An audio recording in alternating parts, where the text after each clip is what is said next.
प्रिय विद्यार्थियों, good morning to everyone.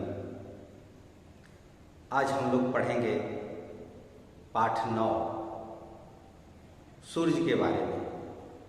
सूर्य जिनके साथ ही दिन का प्रारंभ होता है, जिनके साथ ही ये सृष्टि जागृत होती है, जिन्हें सौर मंडल का केंद्र माना जाता है। वेदों में इनको जगत की आत्मा कहा जाता है।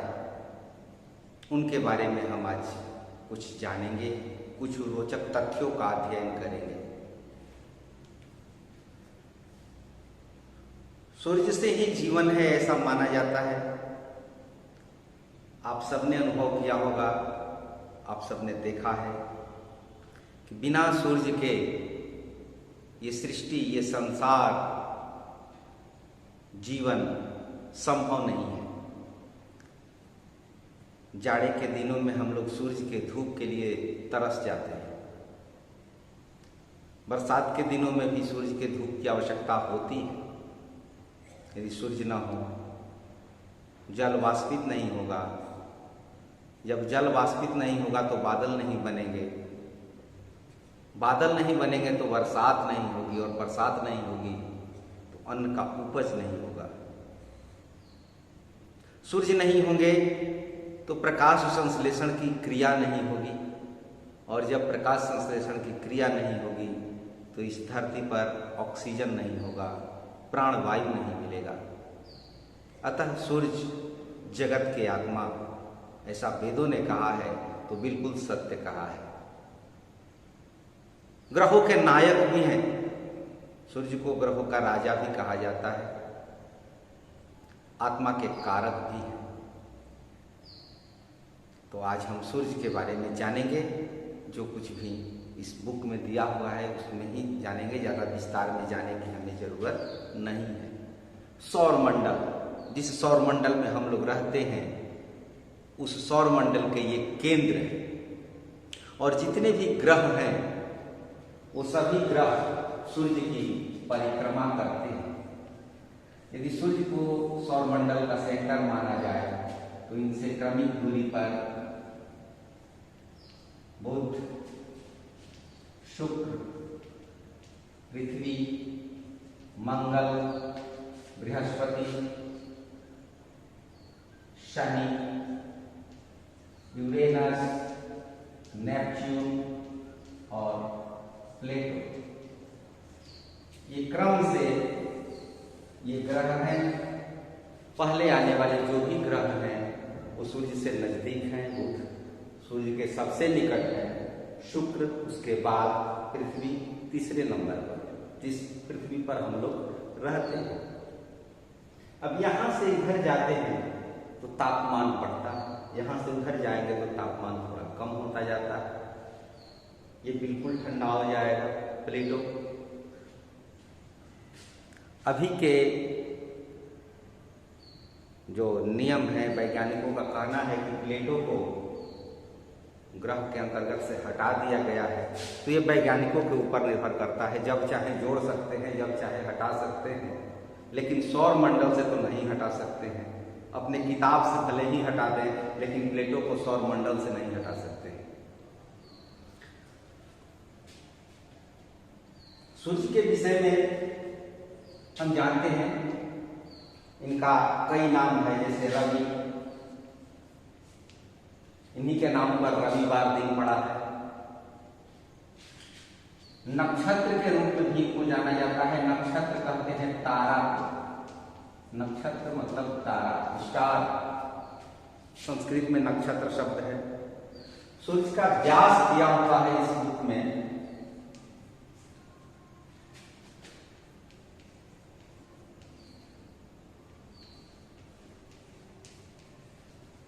इकाई, दहाई, सैकड़ा, हजार, 10,000, लाख, 10 लाख, 13,92,000 किलोमीटर सूर्य का व्यास है।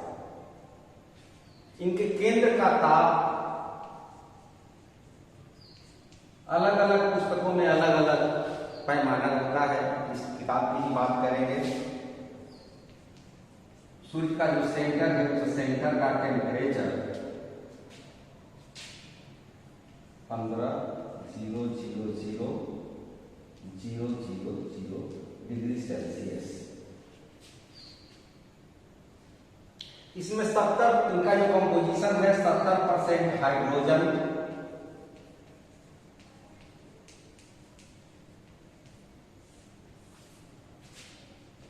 30% हीलियम, ये गैसें हैं, हाइड्रोजन और हीलियम गैस है, और 1%, अब यहां पर तो आंकड़ा किताब के अनुसार गलत हो जाता है क्योंकि 70 और 30 जब जोड़ देते हैं तो 100 यहीं पर हो गया, तो अब 1% कहां से हम ले आए, क्योंकि 70 और 30 प्लस 1% दिया हुआ है, तो इसको हम नहीं लिख रहे हैं क्योंकि हमारे विचार से ये 70 और 30 ही 100 हो जाते हैं, तो बाकी कहाँ जाएंगे। तो इसमें 70 से थोड़ा कम, ये 30 से थोड़ा कम अगर करेंगे, लेस देन इस तरह से करेंगे तो 1% अन्य हाइड्रोजन जो है वो 70 से कम, हीलियम 30 से कम, तब 1% अन्य तत्वों को हम समाविष्ट कर सकते हैं। इनकी आयु, सूर्य की आयु बुक में लिखी गई है, आयु 4.7 अरब वर्ष,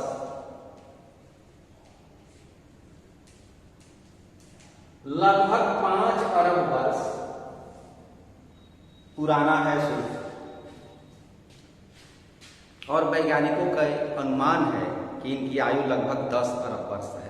तो 5 अरब वर्ष लगभग बीत गए, आधी आयु इनकी बची है। अब आप लोग सोच रहे होंगे कि क्या सूर्य कोई सजीव पदार्थ है कि उनकी आयु होगी?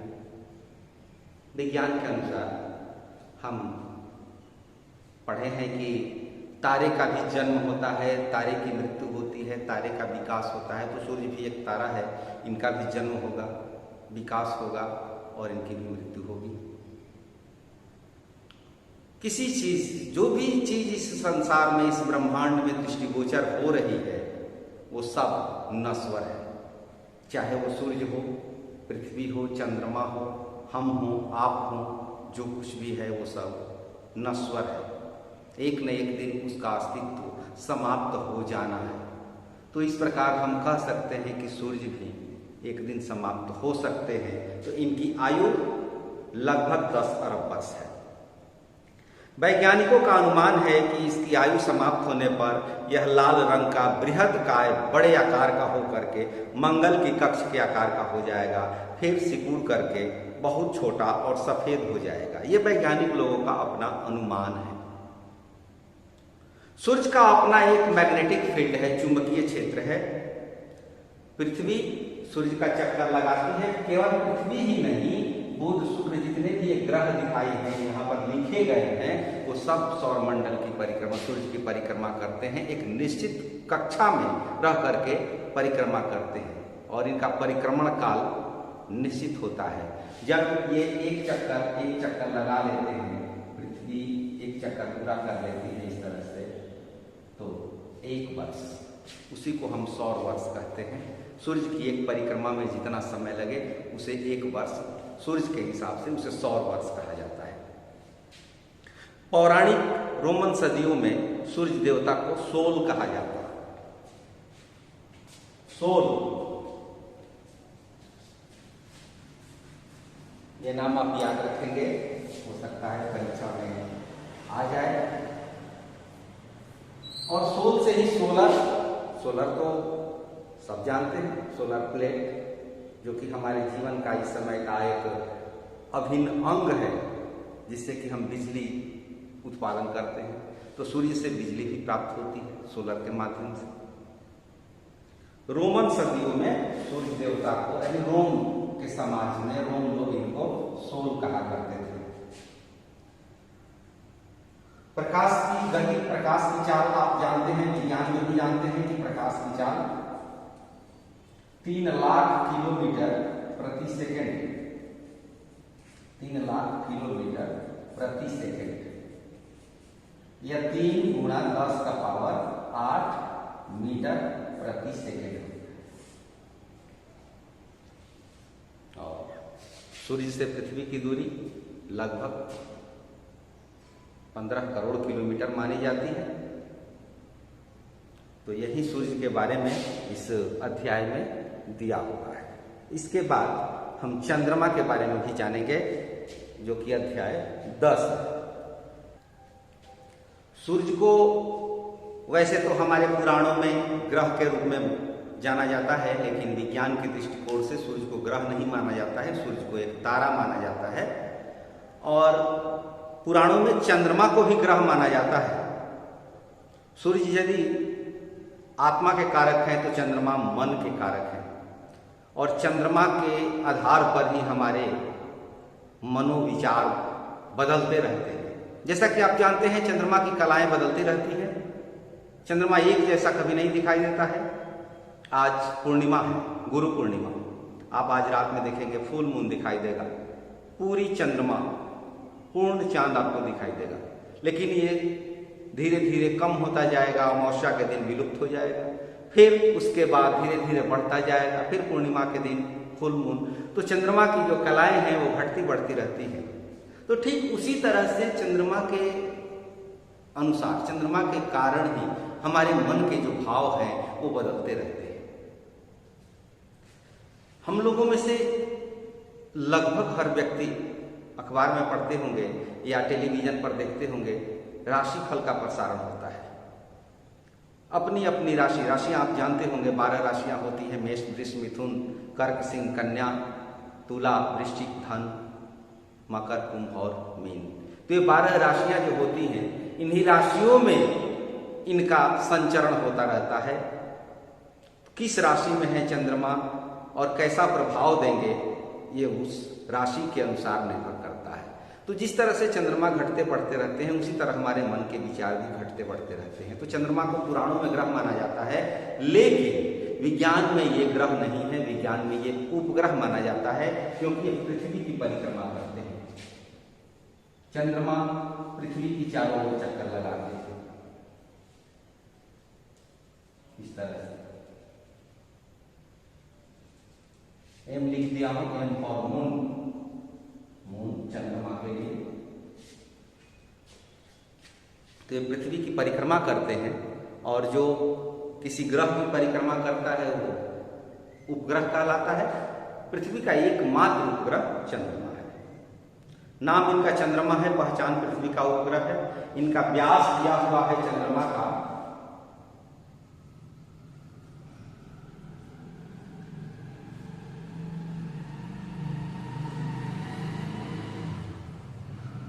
'कितना दिया हुआ है बुक में, अलग अलग बुक में अलग अलग मिलेगा।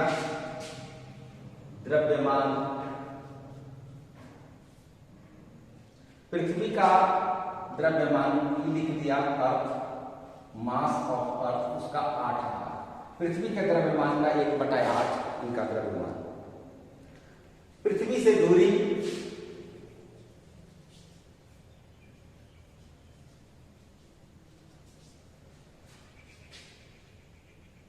384,400 किलोमीटर। इकाई अहम रेखा 1000 3,84,400 किलोमीटर इनकी दूरी है। परिक्रमण काल पश्चिम से पूरब की ओर, पश्चिम से पूरब की ओर ये जाते हैं। परिक्रमण की दिशा है पश्चिम से पूरब, और परिक्रमण काल 27 दिनों का होता है इनका। 27 दिन, 27 से अधिक ही है, 27.32।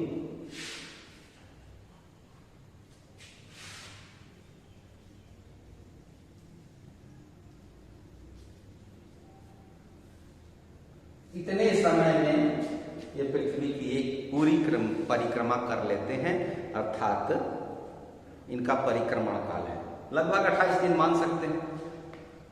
नक्षत्रों की संख्या 27 है,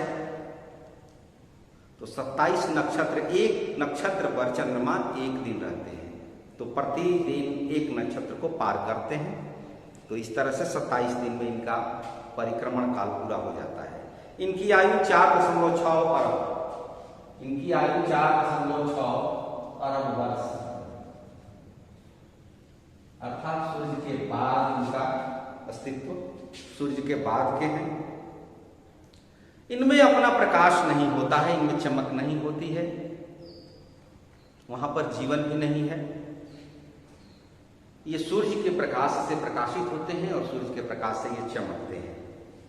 चंद्रमा के धरातल पर अनेक क्रेटर हैं, गड्ढे हैं, जैसा कि रात में हम लोग देखते हैं। यदि खुली चांदनी हो, आसमान में बादल न हो, बिल्कुल स्वच्छ चंद्रमा दिखाई दे, तो वहां उनके ऊपर धब्बे दिखाई देते हैं, जिसे क्रेटर कहा जाता है। वैज्ञानिकों का मानना है कि ये क्रेटर उल्का वृष्टि के द्वारा बने होते हैं। उल्का आसमान में आप लोगों ने देखा होगा, जब चंद्रमा की रोशनी न हो, अंधेरी रात हो और आसमान साफ हो, ज़्यादातर गर्मी के दिनों में देखने को मिलता है। जब हम लोग खुले छत में विश्राम करते हैं, सोते हैं रात में, तो देखते हैं कि एक चमकीली रेखा गुजरती है। चमकीली रेखा आसमान में एक तरफ से दूसरी तरफ जाती है, जिसे तारों का टूटना कहा जाता है। पहले के लोग इसको अशुभ मानते थे, मत देखो, मना करते थे कि ये ठीक नहीं है, किसी की आत्मा जा रही है। वास्तव में वो उल्काएं हैं, जो उल्काएं पृथ्वी के वायुमंडल में आकर घर्षण के कारण चमकने लगती हैं, जलने लगती हैं, और उन्हीं की जलने से जो प्रकाश उत्पन्न होता है वो प्रकाश हमें दिखाई देता है। तो और यदि वही उल्का पृथ्वी पर गिर गई, बड़ी बड़ी उल्का पृथ्वी पर गिर जाए, तो तालाब, पोखरे जैसे गड्ढे हो जाते हैं। तो वैज्ञानिकों का मानना है कि चंद्रमा की सतह पर जो गड्ढे हैं वो उल्का पिंडों के कारण बने हुए हैं। चंद्रमा भी उन्हीं रासायनिक तत्वों से बना है जिनसे पृथ्वी बनी है, किंतु इनके अनुपात में भारी अंतर है। तो चंद्रमा पृथ्वी का उपग्रह छोटा है। बस इतनी ही जानकारी आपके बुक के अनुसार आपको जाननी है। चंद्रमा पर धरती के लोग पहुंच चुके हैं। नील आर्मस्ट्रॉन्ग का नाम आपने सुना होगा, जो कि चंद्रमा की धरती पर कदम रखने वाले पहले वैज्ञानिक थे। चंद्रमा पर वायुमंडल नहीं है, वहां पर हम जब बात करेंगे तो आवाज सुनाई नहीं देगी। ऐसा लगेगा जैसे आप टेलीविजन को खोल दें, टेलीविजन चालू कर दें और उसका साउंड बंद कर दें, अर्थात television on, sound is gone, sound न सुनाई दे, केवल मुंह चलता हुआ दिखाई दे। वैसा ही वहां पर होगा। जब आप चंद्रमा पर बात करेंगे तो आपकी मुंह, ओठ हिलते हुए दिखाई पड़ेंगे, लेकिन आवाज कानों तक नहीं जाएगी, क्योंकि वहां वायुमंडल नहीं है और बिना वायुमंडल के ध्वनि का गमन नहीं होता है। ध्वनि गमन के लिए वायुमंडल की जरूरत होती है। तो चंद्रमा पर वायुमंडल नहीं है, इसलिए जीवन भी नहीं है। अब देखें, भविष्य में लोग चंद्रमा पर बसने की सोच रहे हैं। क्या ऐसा हो पाता है? जो भी चीज साकार होने को होती है, पहले मन में कल्पना उठती है, उसके बाद वो साकार रूप धारण करता है। ठीक है, आप अपनी तैयारी करते रहिए, परीक्षा के लिए भी तैयार रहिए, क्योंकि आगामी होने वाले अगस्त माह में संभावित परीक्षा है। Thank you, all the best.